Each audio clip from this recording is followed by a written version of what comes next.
नमस्कार। मैं वीके शास्त्री अपने चैनल के माध्यम से आप सभी दर्शकों का बहुत बहुत स्वागत करता हूं। ग्रहों के महामंत्री देवगुरु बृहस्पति 3 फरवरी को नक्षत्र परिवर्तन करके शुक्र के नक्षत्र भरणी नक्षत्र में गोचर कर चुके हैं और भरणी नक्षत्र में देवगुरु का गोचर 17 अप्रैल 2024 तक रहेगा और इसके बाद 30 अप्रैल को देवगुरु राशि परिवर्तन करके वृषभ राशि में चले जाएंगे। तो जाते जाते क्या देकर जाएंगे देवगुरु बृहस्पति, यही होगा आज की चर्चा का विषय। देवगुरु बृहस्पति को ज्योतिष शास्त्र में ग्रहों के महामंत्री की संज्ञा दी गई है और गुरु का गोचर हमेशा कुछ न कुछ प्रदान करने वाला ही होता है। देवगुरु सर्वाधिक शुभ ग्रह माने गए हैं और कुंडली के किसी भी भाव में गुरु का गोचर हो हमेशा शुभ फल ही प्रदान करते हैं और कुंडली के जिस भाव पर गुरु की दृष्टि पड़े उस भाव को गंगा जल की तरह पवित्र कर देते हैं। लेकिन मेष राशि में 22 अप्रैल 2023 से गुरु का गोचर कुछ ऐसा रहा जिसमें देवगुरु आपको चाह करके भी कुछ नहीं दे पाए, क्योंकि कोई भी ग्रह अगर वो खुद ही पीड़ित हो जाए तो अपना कोई शुभ फल कैसे देगा। देवगुरु मेष राशि में जैसे ही आए राहु के साथ चांडाल दोष बन गया और चांडाल दोष के 8.5 महीने कुछ ऐसे ही रहे हैं जिसमें गुरु आपको कुछ भी नहीं दे पाए। 30 अक्टूबर को जब चांडाल दोष समाप्त हुआ तो उसके बाद गुरु वक्री हो गए। 31 दिसंबर को गुरु जब मार्गी हुए तो केतु के नक्षत्र अश्वनी में गोचर के कारण कोई विशेष फल नहीं दे पाए। लेकिन 3 फरवरी को वो महत्वपूर्ण तिथि है जब देवगुरु नक्षत्र पर परिवर्तन करके भरणी नक्षत्र में आ चुके हैं और 17 अप्रैल 2023 तक भरणी में ही गोचर करेंगे। भरणी नक्षत्र में देवगुरु के 2.5 माह का गोचर क्या शुभ फल लेकर आ रहा है मकर राशि के जातकों के लिए, इसी का विश्लेषण करेंगे इस वीडियो में। ये विश्लेषण आपकी चंद्र राशि के आधार पर किया जा रहा है और वीडियो के अंत में मैं आपको देवगुरु के उपाय भी बताऊंगा। तो ये है मकर राशि के जातकों की कुंडली। देवगुरु का गोचर कुंडली के चौथे भाव में है। चौथा भाव सुख का भाव कहा जाता है। भौतिक सुख सुविधाओं का, माता का, मातृभूमि का, भूमि भवन प्रॉपर्टी का भाव होता है और यहाँ देवगुरु तीसरे भाव के और 12वें भाव के स्वामी होकर के चौथे भाव में गोचर कर रहे हैं और गुरु की दृष्टि अष्टम भाव, दशम भाव और द्वादश भाव पर पड़ रही है। 3 फरवरी से गुरु का गोचर भरणी नक्षत्र में है।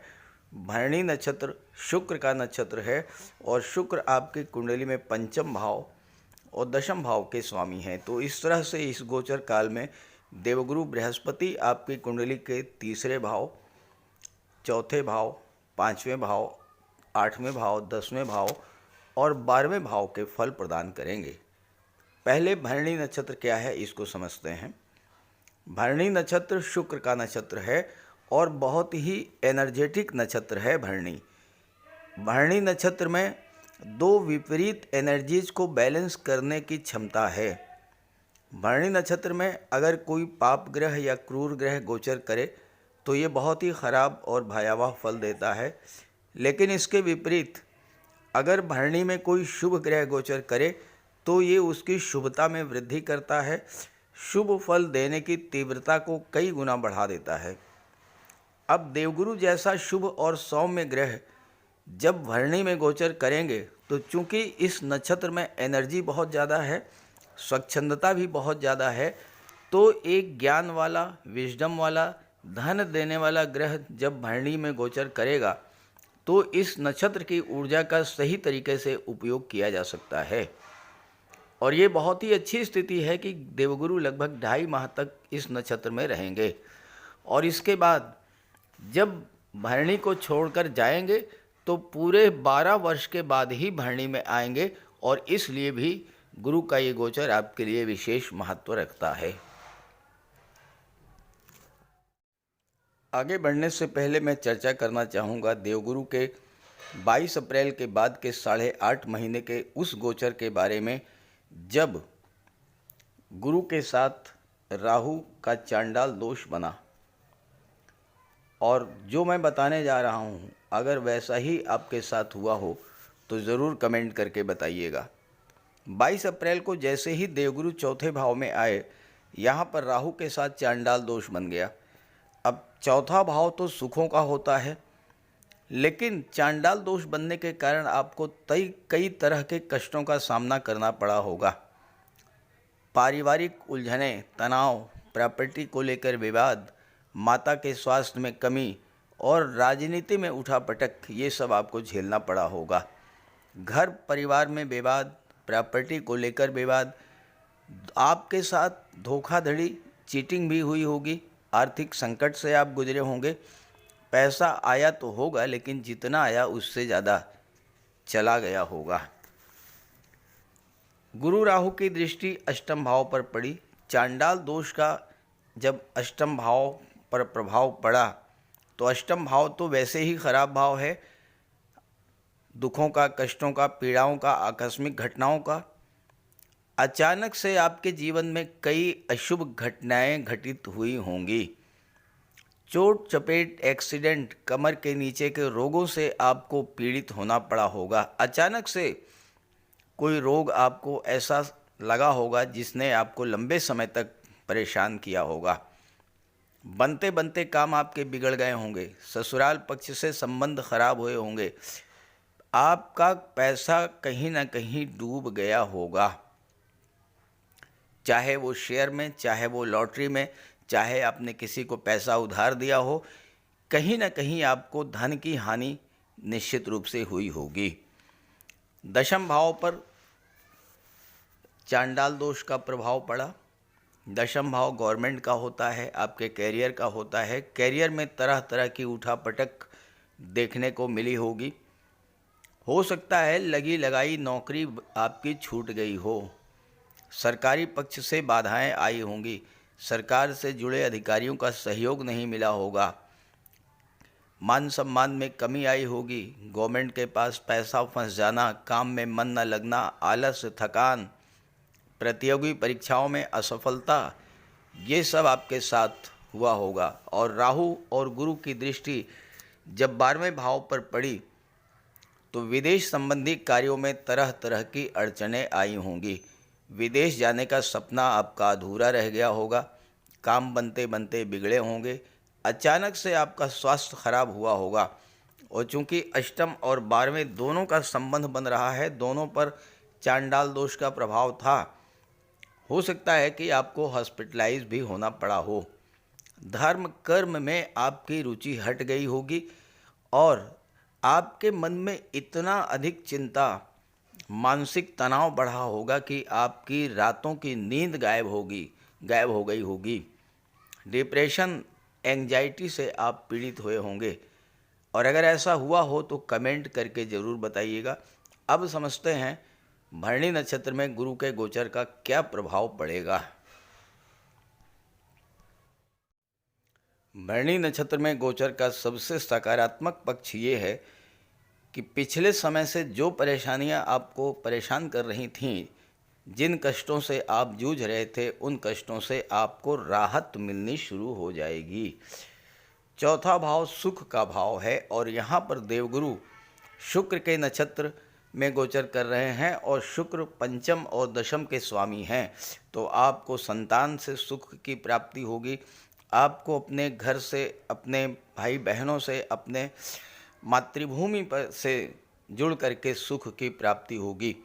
भौतिक सुख सुविधाओं में वृद्धि होगी। संतान पक्ष से कोई शुभ समाचार मिलेगा। संतान प्राप्ति का योग बनेगा। किसी धार्मिक या मांगलिक आयोजन भी आपके घर में हो सकता है।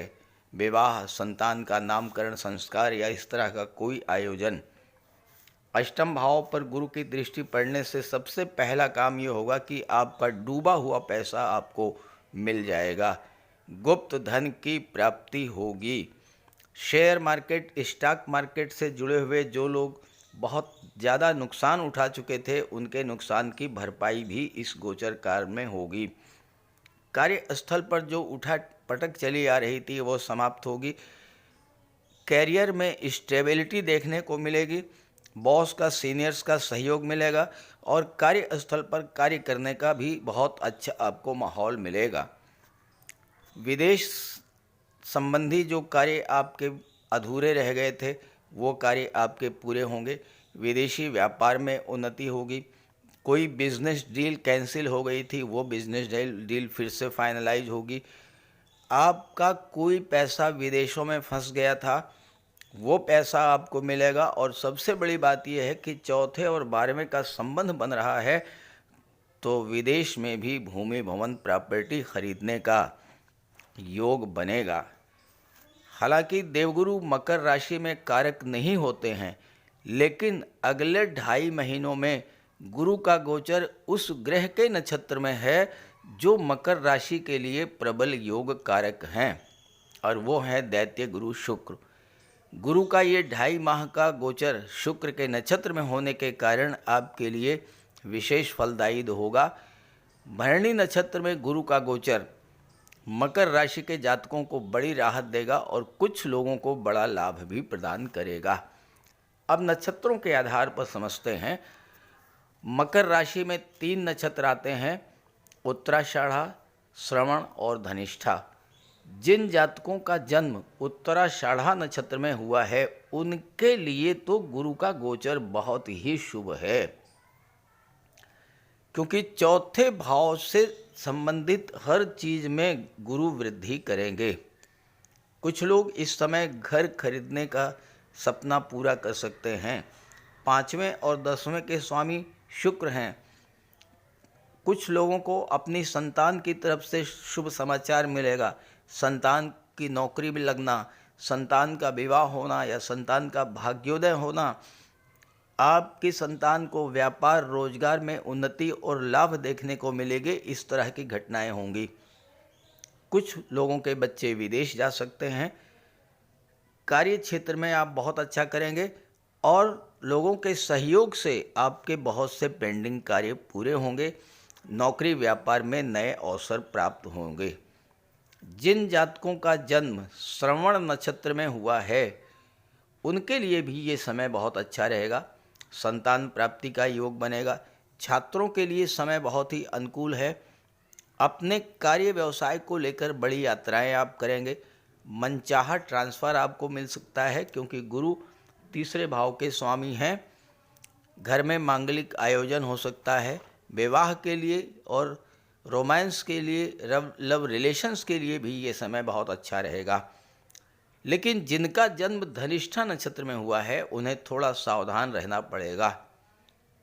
हालांकि लाभ तो मिलेंगे, लेकिन मानसिक तनाव और चिंता भी बढ़ेगी। घरेलू मामलों को लेकर विशेष चिंता रहेगी। छात्रों को ज़्यादा मेहनत करनी पड़ेगी और जो जॉब में हैं उनको अपने रिलेशंस बहुत बेहतर बना करके रखना होगा अपने बॉस, सीनियर्स के साथ। और साथ ही साथ हो सकता है कि जीवन साथी या बिजनेस पार्टनर के साथ भी थोड़ा बहुत मनमुटाव हो। तो ऐसे में आप देवगुरु बृहस्पति का उपाय कर लीजिएगा, आपको बहुत लाभ मिलेगा।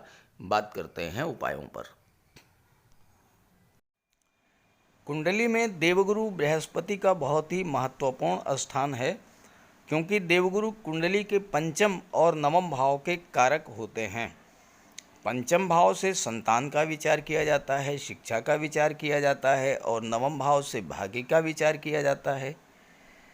गुरु ग्रह भाग्य के लिए जिम्मेदार माने जाते हैं और किसी भी कार्य की सफलता के लिए देवगुरु का मजबूत होना बहुत ज़रूरी है।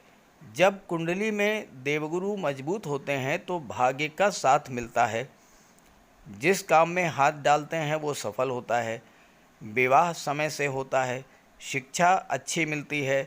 गुरु की कृपा रहती है। धन की प्राप्ति होती है।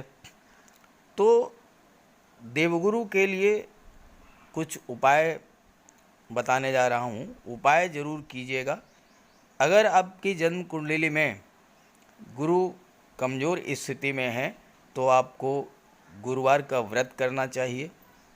स्नान करते समय जल में आधा चम्मच हल्दी डालकर स्नान करें। स्नान के बाद पीले रंग के वस्त्र धारण करें और साथ ही साथ केसर या हल्दी का तिलक लगाएं। और गुरुवार के दिन भगवान विष्णु की उपासना करें। घर में केले का एक वृक्ष लगा लें, उसकी पूजा करें, उसकी सेवा करें। भोजन में चने के बेसन, चीनी और घी से बने लड्डू का सेवन करें और अपनी क्षमता के अनुसार पीले वस्त्र, हल्दी, शहद, धार्मिक पुस्तकें, इन सब का दान कर सकते हैं। अगर गुरु ग्रह कमज़ोर है तो पुखराज धारण करें, लेकिन इसके लिए किसी योग्य ज्योतिषी की सलाह ले लें।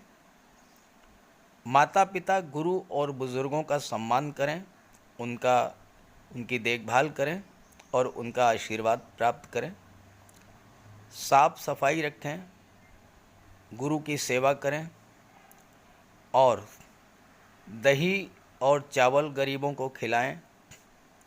किसी गरीब को, किसी दिव्यांग व्यक्ति को भोजन कराएं।